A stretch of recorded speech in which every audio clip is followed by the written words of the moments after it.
Welcome to the show. You know the drill as always, COVID-19 cases. Let's go. As of yesterday, we had 64 cases in the 7-day average with 30 new cases in the United County. As for the state, 2.86 million plus, with deaths rising at almost 50,000.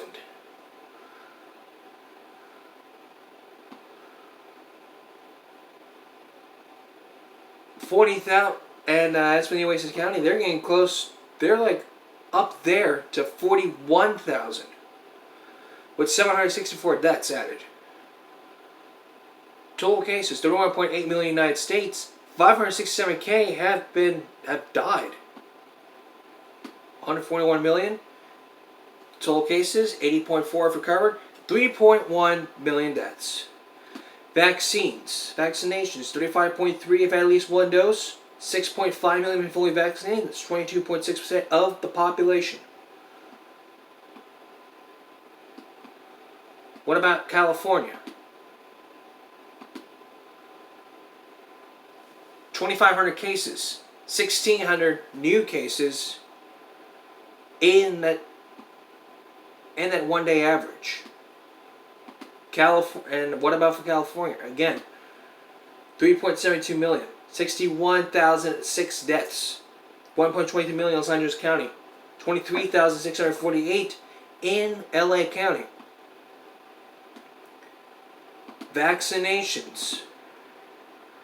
As of today, 17.2 million have had at least one dose, and 10 million have been fully vaccinated, 43.7% of the population, and 25.4% of that population has been vaccinated.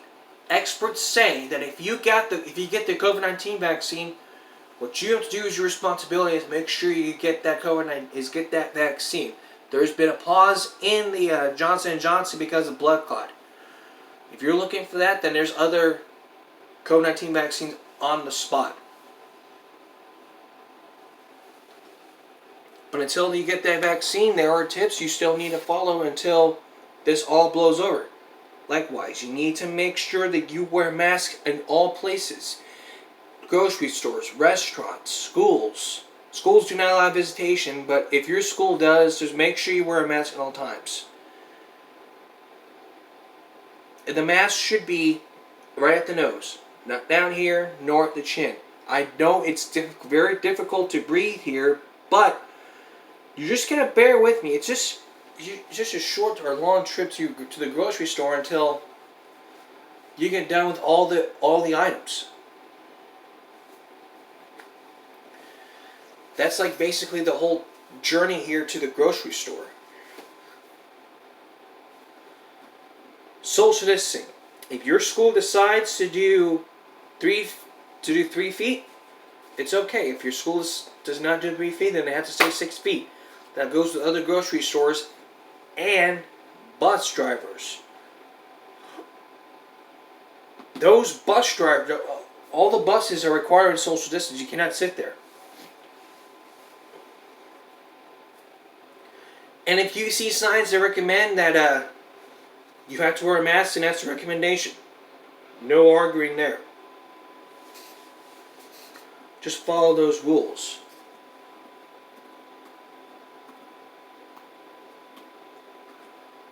Also, if you're at school, and also when you're at school, you need to make sure that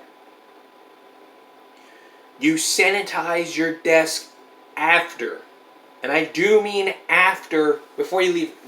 I mean before you leave class, because it's very important. Because that person may sit at your desk and you're spreading germs, and if you don't disinfect your desk, that person's gonna get COVID.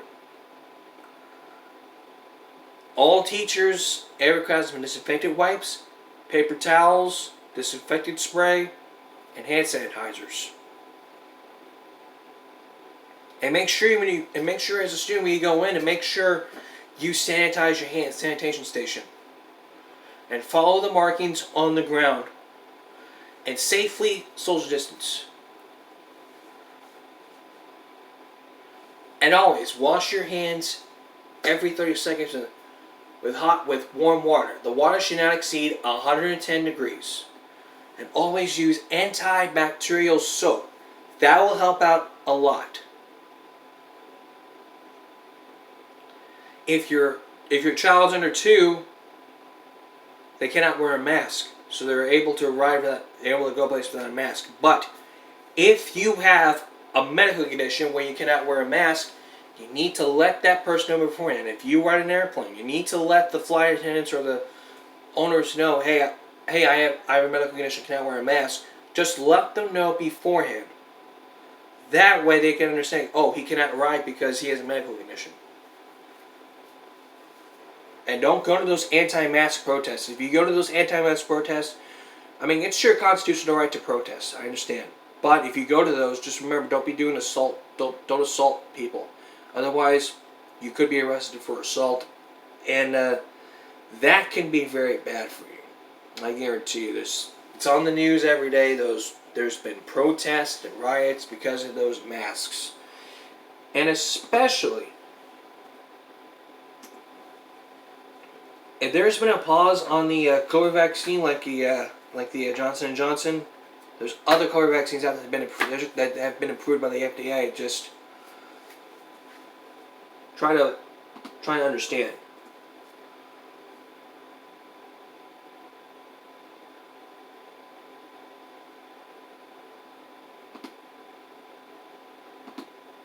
All right. Yesterday, we looked into the Columbine shooting, like all those gun laws.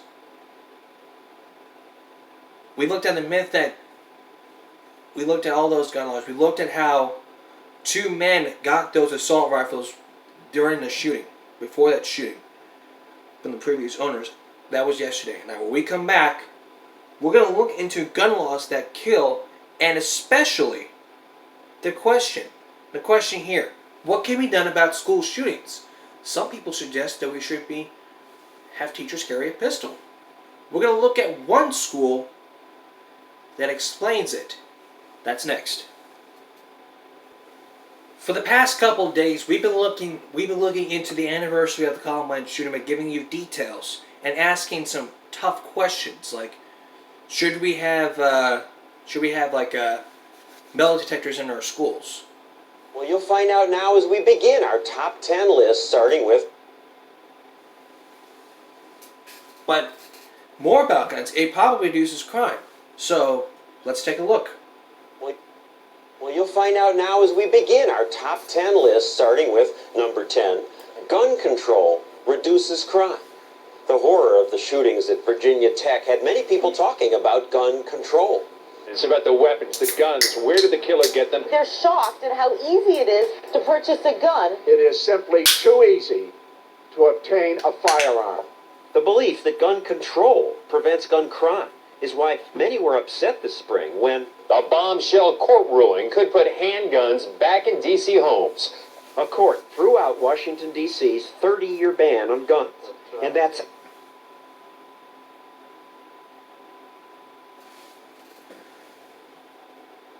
Actually, we're having some technical difficulties. Try it again. Well, you'll find out now as we begin.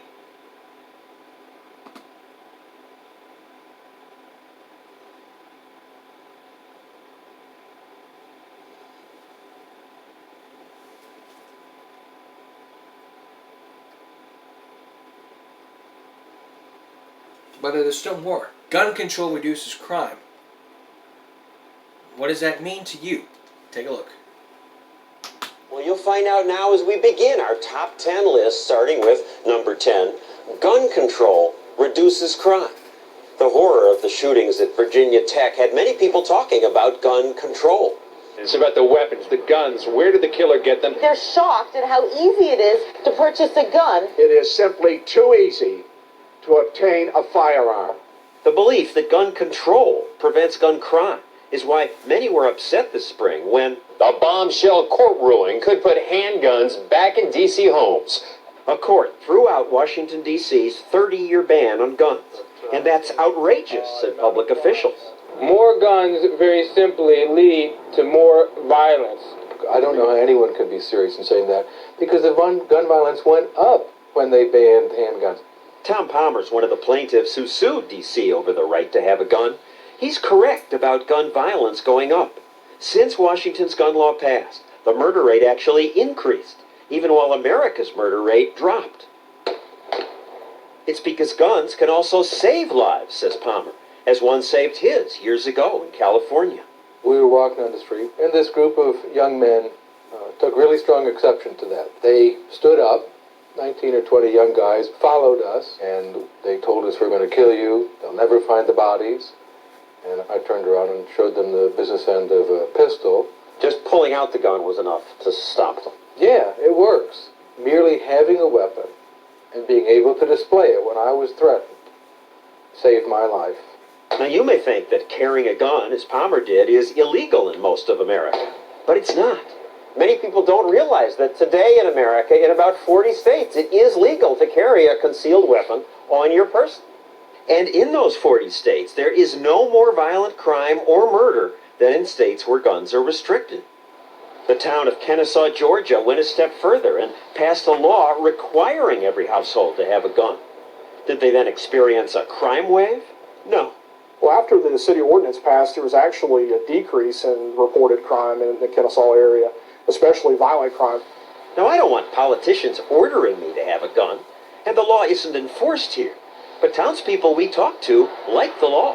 I think it makes people think twice. This is a very peaceful place to be. We should have guns. I mean, that's what free society do. These maximum security felons said they fear an armed victim much more than the police. When you go to rob somebody you don't know, it makes it harder. And they said gun laws don't matter to them. They don't obey them. I'm not worried about the government saying that I can't carry a gun. I'm going to carry a gun anyway. It's impossible to know exactly how often guns stop criminals because who reports a crime that doesn't happen? But people use guns in self-defense every day. Often just showing a gun is enough to prevent the crime.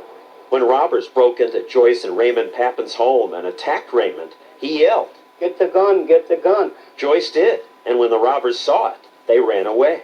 Boy, when he saw the gun, he just started running, and they were just walking fast. They were running. They had boots on. You could hear them boots a-clopping. Joyce says having a gun changes the balance of power. And here's a controversial idea. Some Virginia Tech students say they wish students had been allowed to carry guns, because one of them might have stopped the killer before he shot so many people. And that's what happened 5 years ago at the Appalachian School of Law. Hearing shots, 2 students went to their cars, got their guns, and helped restrain this shooter until police arrested him. One of the things that the gun does is it equalizes unequals. My mom told me when I was a young boy, because she was armed, she was never afraid. So, gun control isn't necessarily crime control. In fact, the National Academy of Sciences reviewed hundreds of studies and could not document a single gun regulation that reduced violent crime or murder. If someone gets into your house, which would you rather have, a handgun or a telephone? You can call the police if you want, and they'll get there, and they'll take a picture of your dead body. Exactly.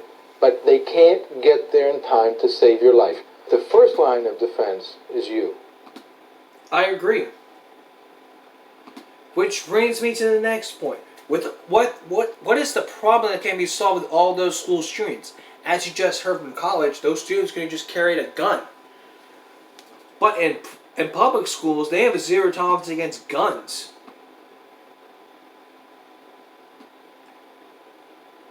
Again, what the problem should be solved by allowing shooting in South Florida. 17 people. By allowing all teachers to be carrying handguns. We'll look at that next. What can be done about all these school shootings? The Columbine massacre, those teachers did not have a gun. If those people had the gun, if one of those teachers had a gun, those students would have ran, the students would have been saved, or those students would have been arrested and sent to jail. The problem is to arm teachers. When Trump was president, he made up the idea and people said it's a bad idea. Take a look. in South Florida. 17 people shot to death. What can be done about school shootings? Some say kids will be safer if some teachers carry guns. President Trump said that. We need to let people know, you come into our schools, you're going to be dead. Trump was mocked for suggesting teachers have guns. Arm a teacher is completely insane. It's a terrible idea. It's a terrible idea. But Trump's critics probably don't even know that many teachers have brought guns to school for years. In Texas, teachers carry in about 200 schools. This high school advertises that. I can see that sign out on the highway. Boy, it's a great, man. Parents we interviewed here like the policy. It's a good idea. I think we need it. It makes me feel safer. I love the King gun policy. Superintendent Ricky Stevens created it, saying if there's trouble, teachers want to go defend the kids. We know our staff and our teachers are going to go. Do we want them to go with a pencil or go with a pistol? Everybody's against it. This Florida student says teachers carrying guns is a terrible idea. You're asking a teacher to fight an assault rifle with a handgun. That seems like a pretty unfair fight to me. The teachers have handguns against somebody with a big gun. That's not much. It's not much, but it's better than nothing. If you go there with nothing, you have no chance of stopping anything. The police come. They see your teacher with a gun. How do you keep them from shooting her? We train a lot with our local law enforcement. So that helps us because we want them to at least know we're there and at least recognize us. If they happen to get shot while they're stopping a tragedy, all of our guardians have said, that's just the price of being a guardian.